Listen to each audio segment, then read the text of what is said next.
कैलाश पर्वत की ऊंची शिला पर जाकर बैठते हैं, कल्पतरु वृक्ष के नीचे। अब कथा आरंभ करने से पहले भोले बाबा ने पहली ताली बजाई,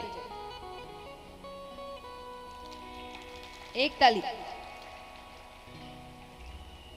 अब यहां पर ताली का महत्व बताया गया है, क्योंकि ताली बजाते ही जितने भी जीव जंतु थे कैलाश पर्वत पे, वो सब कैलाश पर्वत छोड़कर जाने लगे। ताली का महत्व क्या है, देखिए स्वास्थ्य अनुसार तो पता ही होगा आपको, नहीं तो हमारे श्री आदरणीय रामदेव बाबा बताते ही रहते हैं आकर कि ताली का महत्व क्या है। तो शारीरिक तौर से महत्व तो पता है, अब भगवत तौर से महत्व क्या है कि हम जब अधिकतर देखते हैं कि आप कथा या कीर्तन में जाइए तो जो भजन गा रहे हैं या जो महाराज कथा कर रहे हैं सब ताली बजाने को बहुत कहते हैं, और कई बार लोग झुंझला जाते हैं, क्या बार बार ताली ताली बजा रहे हैं। नहीं, ताली आपको और भगवान को करीब लाने का एक माध्यम है।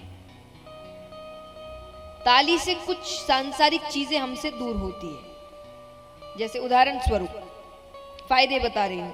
ताली यानी व्यक्ति अहंकार बाहर छोड़कर आया है। उदाहरण, अब आप कथा कराते तो आपने अब 7 दिनों में कईयों को निमंत्रण दिया होगा, उसमें से बड़े बड़े लोग भी होंगे, तंत्री मंत्री होंगे, सब है ना, कोई ना कोई तो आएगा।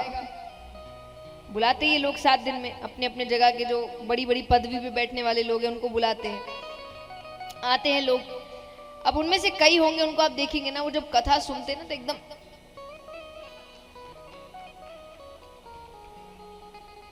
ताली नहीं बजाते, एकदम कठोर होकर बैठेंगे। इसी व्यक्ति को अपने घर में अपने पोता पोती के सामने उसको हंसाने के लिए जोर जोर से ताली बजाने में शर्म नहीं आती है, पर कथा या कीर्तन में आके ताली बजाने में बड़ी शर्म आती है। और कोई ज्यादा फोर्स कर दे इनको ताली बजाने के लिए तो फिर इनका अपना तरीका है ताली बजाने का।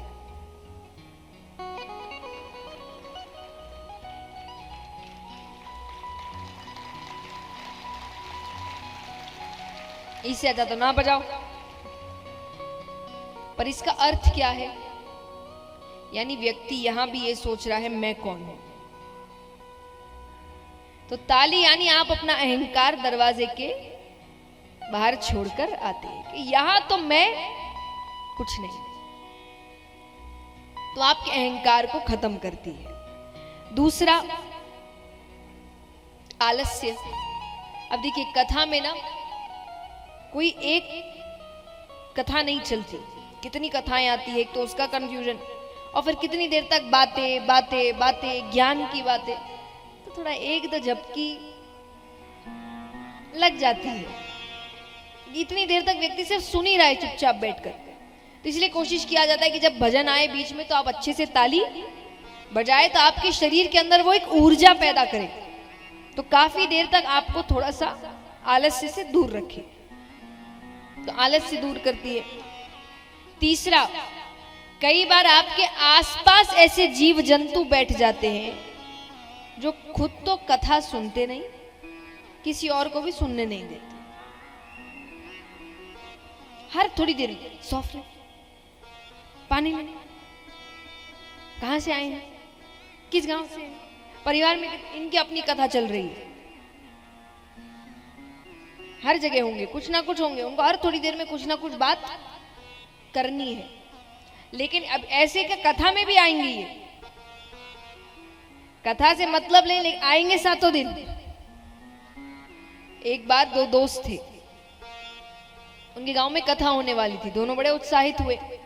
अब उसमें से एक दोस्त को कोई जरूरी काम था उसी दौरान, तो वो कहे मैं तो सुन नहीं पाऊंगा, तुम जाना। वो कहा हाँ हाँ बिल्कुल मैं तो जाऊंगा। 7 दिन गया वो। अब कुछ दिन बाद जब दोस्त वापस आया तो उसने कहा तुम गए थे? बोले बिल्कुल गए थे। बोले कैसी हुई कथा? बोले 1 नंबर, इतनी अच्छी कथा, इतनी अच्छी बातें बताई गई, तुमने तो बहुत अच्छा। वो तारीफ पे तारीफ कर रहा है, वो इतनी तारीफ कर रहा है कि इसको लग रहा है कि ऐसा क्या सुन लिया। तो इसने कह दिया 1-2 बात मुझे भी बताओ ना। तो उसने कहा कि अरे बहुत अच्छी कथा हुई। अरे बोले क्या क्या बोला बताओ। अरे बोले इतनी अच्छी बातें बताई गई। बोले क्या बताई गई? बोले वो याद नहीं, और कथा बहुत अच्छी। फिर क्या अच्छी हुई?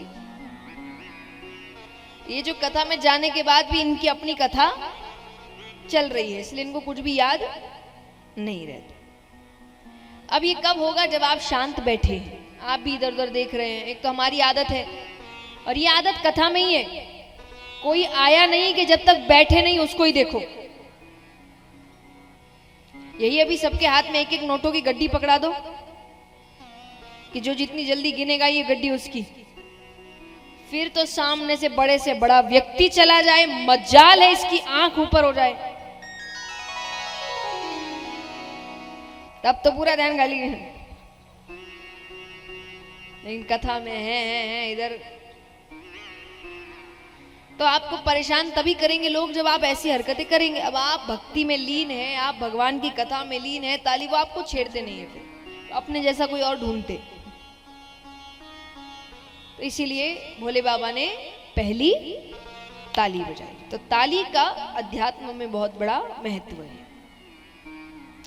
दूसरी ताली बजाते हैं तो महादेव जी का जो त्रिशूल है वो 3 बार कैलाश पर्वत की परिक्रमा करता है कि कोई छिपकर तो नहीं बैठा। अमर कथा है भाई। तीसरी ताली बजाते हैं, सुगंधित हवाएं बहने लगती है, भक्ति में वातावरण हो जाता है।